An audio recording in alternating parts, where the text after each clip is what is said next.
UP police constable 2024 18 फरवरी के second shift के GS paper के बारे में डिस्कशन करेंगे इस वीडियो में। और 5 से 6 मिनट में जो भी 37-38 प्रश्न पूछे गए हैं जीएस के, उनका ऑथेंटिक सॉल्यूशन जानने की कोशिश करेंगे। चलिए सबसे पहले बात करते हैं मामूली चीज़ों का देवता the God of small things के लेखक कौन है। इसका करेक्ट आंसर हो जाएगा अरुंधति रॉय। हम्पी नृत्य उत्सव कहाँ मनाया जाता है? करेक्ट आंसर होगा ऑप्शन सी, कर्नाटक। उसके बाद आगे बढ़ते हैं। भारतीय संविधान के अनुच्छेद 64 और 89(1) के तहत कौन राज्यसभा का पदेन सभापति है? उपराष्ट्रपति होगा, भारत का उपराष्ट्रपति। निम्नलिखित में से किस मंत्रालय के पास जनसंचार के विभिन्न माध्यमों और प्रिंट मीडिया के विनियमन के माध्यम से सरकारी नीतियों, योजनाओं और कार्यक्रमों के बारे में जानकारी प्रसारित करने की जिम्मेदारी है? ऑप्शन सी, सूचना और प्रसारण मंत्रालय। नेक्स्ट क्वेश्चन है, निम्नलिखित में से कौन सा दिन भारत में राष्ट्रीय युवा दिवस के रूप में मनाया जाता है? करेक्ट आंसर होगा ऑप्शन बी, 12 जनवरी। स्वामी विवेकानंद का जन्मदिन भी इसी तारीख को पड़ता है। राष्ट्रीय विषाणु विज्ञान संस्थान कहाँ है? पुणे में है। निम्नलिखित में से कौन सा अम्ल सिरके में मौजूद होता है? Option A, acetic acid. Bharat में बाल संरक्षण से संबंधित हेल्पलाइन क्या है? 1098 है, ऑप्शन बी। आगे बढ़ते हैं। हाल ही में प्रधानमंत्री ने लक्षद्वीप द्वीप समूह सबमरीन ऑप्टिकल फाइबर कनेक्शन परियोजना की शुरुआत करके लक्षद्वीप में धीमी इंटरनेट गति को चुनौती को दूर करने का संकल्प लिया था, जिसकी घोषणा 2020 में लाल किले में स्वतंत्रता के भाषण के दौरान की गई थी।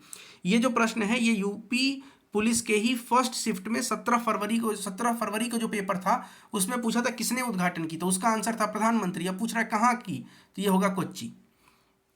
ब्रिक्स के लिए 2024 से रूस हो जाएगा इसका करेक्ट आंसर। 2016 नोटबंदी के समय आरबीआई का गवर्नर कौन था? तो doctor Urjit Patel, option B correct answer है। उत्तर प्रदेश कौशाम्बी जिला, अभी जो आपने पेपर किया था फर्स्ट शिफ्ट का, जब हमने एनालिसिस किया था तो फर्स्ट शिफ्ट में एक प्रश्न था कि एस्पिरेशनल डिस्ट्रिक्ट का, एस्पिरेशनल ब्लॉक का जो उत्तर प्रदेश का रैंक है वो कौन सा है? सेकंड रैंक है। ये पूछा था कि सेकंड रैंक किसका है, तो यूपी का है। यहाँ पर भी वही वाला प्रश्न है, थोड़ा सा चेंज करके बताया है कि कौशाम्बी जिले की बात हो रही है, कौशाम्बी ब्लॉक की। तो करेक्ट आंसर होगा ऑप्शन बी, सेकेंड। उसके बाद उत्तर प्रदेश में ऑनलाइन वित्तीय धोखाधड़ी के लिए 24 घंटे के अंदर आपको शिकायत करनी होती है। हाल ही में प्रधानमंत्री ने अयोध्या नवनिर्मित हवाई अड्डे का उद्घाटन किया, इसका नाम बताइए।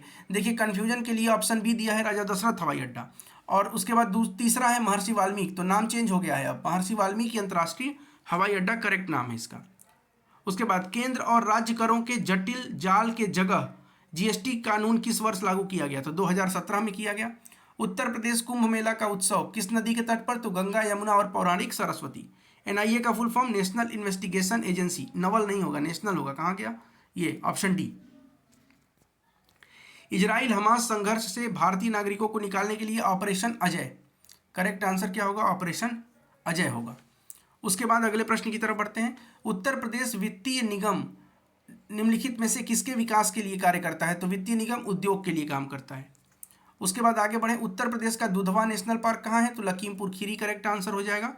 हाल ही में अक्टूबर 2023 में ईटीसीए की बातचीत श्रीलंका के साथ, option D is the correct answer. आगे बढ़ेंगे।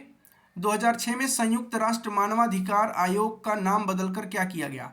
तो नाम हो गया है मानवाधिकार परिषद, ऑप्शन ए। उसके बाद आगे बढ़ते हैं। निम्नलिखित में से कौन सा उत्तर प्रदेश के राज्य का सर्वोच्च रैंकिंग वाला पुलिस अधिकारी है? इसके पहले पूछा था कि जिले का कौन है, तो एसपी है, और उसी में मैंने बताया था आपको इसके पहले वाले एनालिसिस पे कि राज्य का अगर पूछे तो क्या होगा? डीजीपी। और देखिए राज्य का पूछा है डीजीपी, पुलिस महानिदेशक।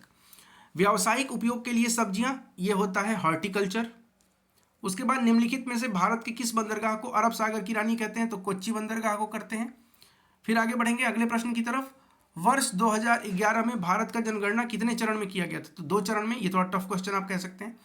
मथुरा के पास मठ के एक मंदिर में किन शासकों की विशाल मूर्तियां प्रतिष्ठापित की गई हैं? आंसर होगा कुषाण वंश, कुषाण इसका करेक्ट आंसर होगा। नेक्स्ट है, निम्नलिखित में से किस वायसराय ने ब्रिटिश शासन के दौरान बंगाल विभाजन किया? Lord Curzon, 1905। मोगाओ गुफाएं, जिन्हें हजारों बुद्धों की गुफाएं भी कहा जाता है, निम्नलिखित में से किस राज्य में स्थित हैं? इसका करेक्ट आंसर होगा ऑप्शन डी, चीन में स्थित है।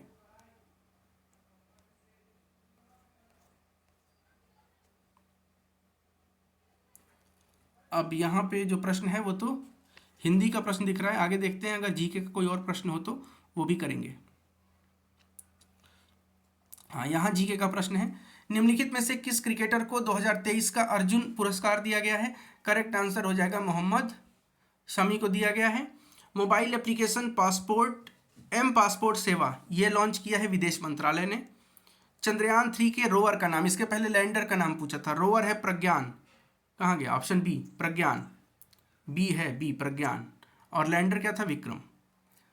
क्यात किस देश की आधिकारिक मुद्रा है? तो म्यांमार की है। राष्ट्रीय बालिका दिवस, भारत में राष्ट्रीय बालिका दिवस किस तारीख को मनाया जाता है? इसका करेक्ट आंसर जो होगा, भारत में राष्ट्रीय बालिका दिवस 24 जनवरी, ऑप्शन ए इसका करेक्ट हो जाएगा। हाल ही में प्रधानमंत्री ने उत्तर प्रदेश में कहाँ पे स्वरवेद महामंदिर का उद्घाटन किया? करेक्ट आंसर होगा ऑप्शन डी वाराणसी। उसके बाद हिंदी भाषा में मधुशाला के लेखक कौन है? तो मधुशाला के लेखक हैं हरिवंश राय बच्चन। निम्नलिखित में से कौन सा भारत का सर्वोच्च सैन्य पुरस्कार है? तो परमवीर चक्र इसका करेक्ट आंसर हो जाएगा। उसके बाद अब जो प्रश्न है वो सब जीके के हिंदी के प्रश्न हैं, तो उसके बारे में अभी अगले वीडियो में बात करते हैं।